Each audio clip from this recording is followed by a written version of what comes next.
If the Saints fix this one thing, aka position, everything else gets easier. Welcome to another video, and today, like I just said, we will be making a video, obviously, or else you wouldn't be watching.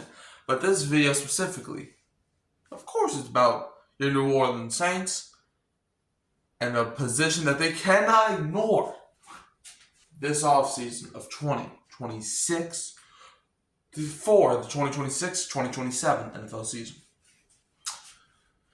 And what is the position that we cannot ignore? Now, there's a lot of positions, but I'm going to go with a position that I don't think is the most needy, but I'm going to go to a position where I feel like I haven't been talking about enough that the Saints can't ignore, and that's the running back position. Oh, yes, it's the running back position.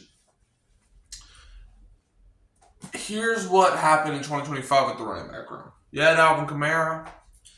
There was multiple games where he finished with under 15 rushing yards.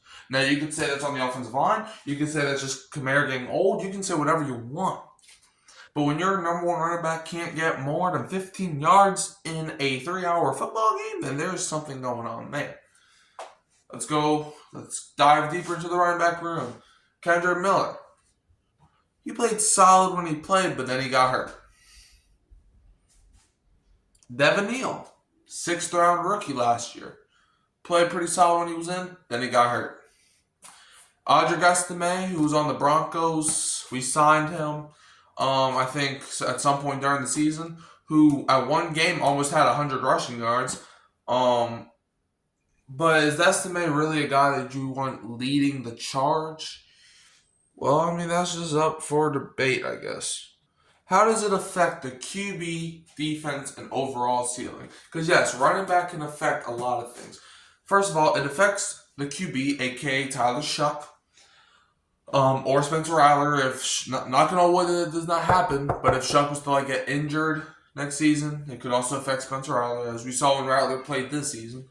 But it could affect the quarterback in many ways. One, if you're not balanced, and if y'all tune into the Hurricane Mike show every week, you would know, me and my pops, we'd be talking about that balanced football game. So because Shuck, yes, can he win you a game? Yes. But you can't be relying on that over and over and over again. And second, if we have no running game, we can't win.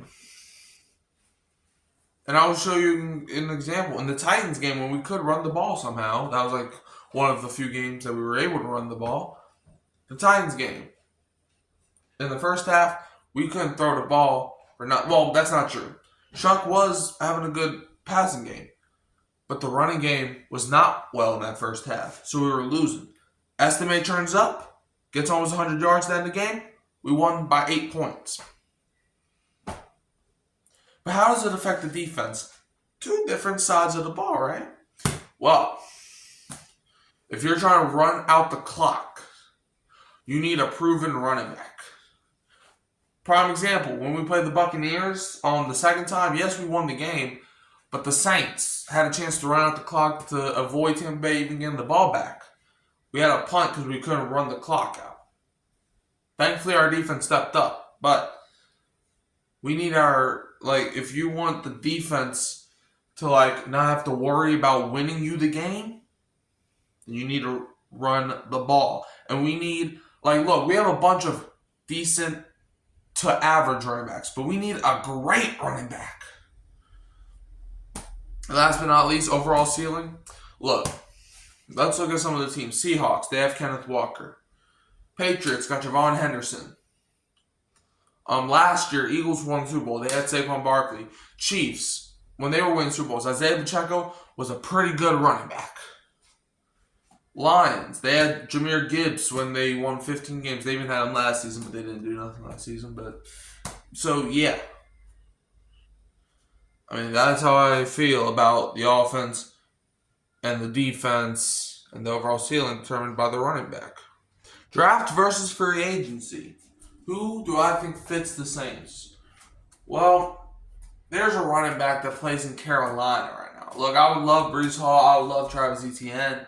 However, I don't know if they fit the Saints. But when I watched Rico Dowdle play for the Carolina Panthers today, I thought of him as like a mini Alvin, like a prime Alvin Kamara.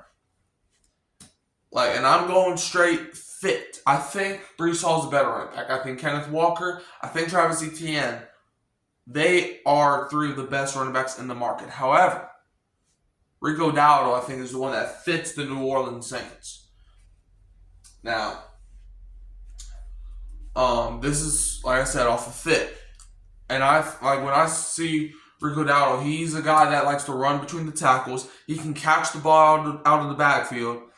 He can, make a man miss or two. He's a guy that I think would be prime for the New Orleans Saints.